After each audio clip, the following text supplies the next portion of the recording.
Geoffroy Caillé, rédacteur en chef du Figaro Histoire. Le 29 mai 1453, Constantinople tombait aux mains des Ottomans après 55 jours de siège. Le Figaro Histoire fait le grand récit de cette bataille épique et retrace l'histoire tumultueuse de l'Empire byzantin.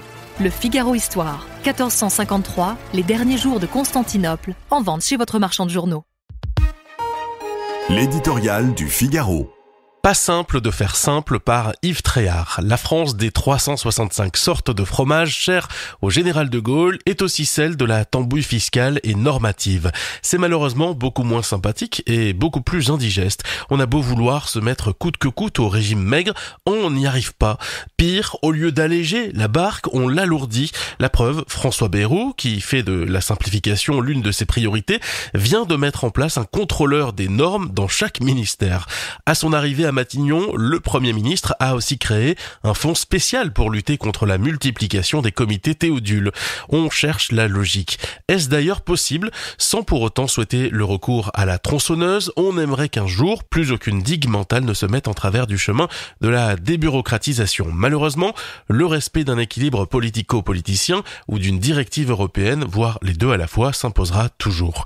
C'est particulièrement vrai dans le registre techno-écolo où agir politiquement, c'est interdire, contraindre et taxer, comme le dit l'écrivain Alexandre Jardin. Ainsi des zones à faible émission en centre-ville qu'il combat vigoureusement avec son hashtag Gueux.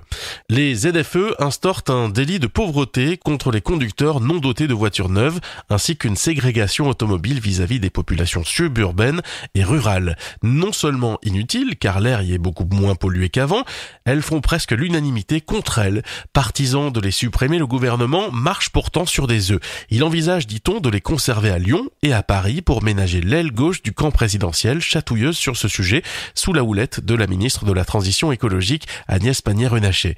Il espère également éviter que la France ne soit rappelée à l'ordre par la Commission européenne, très à cheval sur l'application d'une directive anti-pollution de 2008. On ne peut que regretter pareille frilosité dans le maquis normatif français et face aux diktats européens. Il n'est décidément pas simple de faire simple.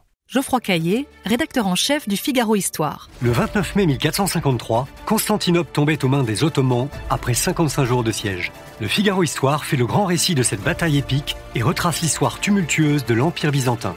Le Figaro Histoire, 1453, les derniers jours de Constantinople, en vente chez votre marchand de journaux.